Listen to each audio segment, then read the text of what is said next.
The clearest sign that your capacity is rebuilding is something you almost missed.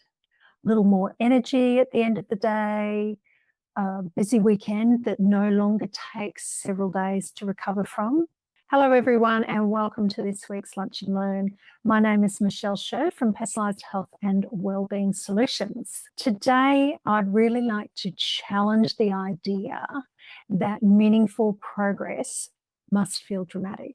When people imagine rebuilding their health, they often picture a breakthrough. But across defence, emergency healthcare, and personalised wellbeing, that's rarely how I've seen capacity return. More often, it appears in the ordinary moments. Someone notices that an afternoon no longer feels quite as difficult. They complete a familiar task without needing to plan the rest of the day around it. And there's enough left to cook dinner and enjoy a conversation.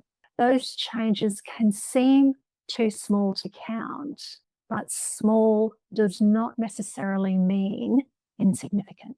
One reason we overlook these signs is that we measure progress against our best day or against what we could do years ago.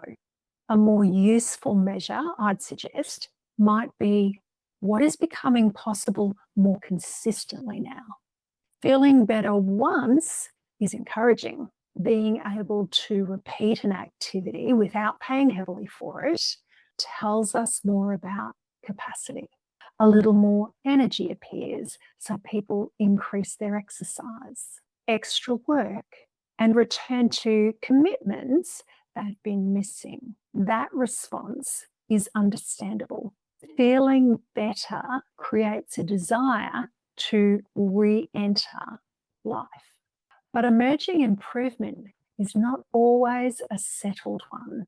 When the load rises too quickly and fatigue returns, it can look as though progress has disappeared. Another interpretation, though, is that we have found the current edge of our capacity. That's useful information. It helps us adjust the amount, the timing, or the pace of what we're asking our bodies to do. In defence and emergency care, readiness was not judged by one exceptional performance. What mattered was whether people and systems could respond reliably across repeated demands. Rather than asking, what could I do on my best day?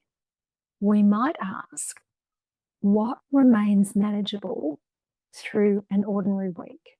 For example, can you think clearly for a little longer?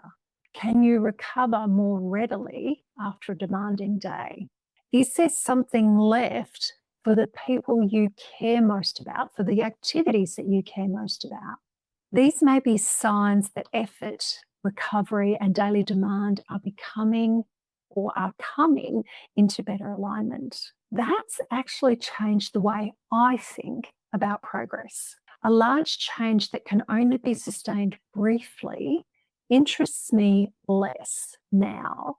What really earns my attention is the change that becomes part of everyday life without repeatedly pushing you beyond what you can recover from. And that's often how capacity develops, not through one decisive leap, but through a pattern that the body can continue supporting consistently. So I'll leave you with one question this week. Looking back over the past few months, I'd like to identify one small change that has remained. Not your biggest achievement, simply something that now feels so much easier or more available than it once did.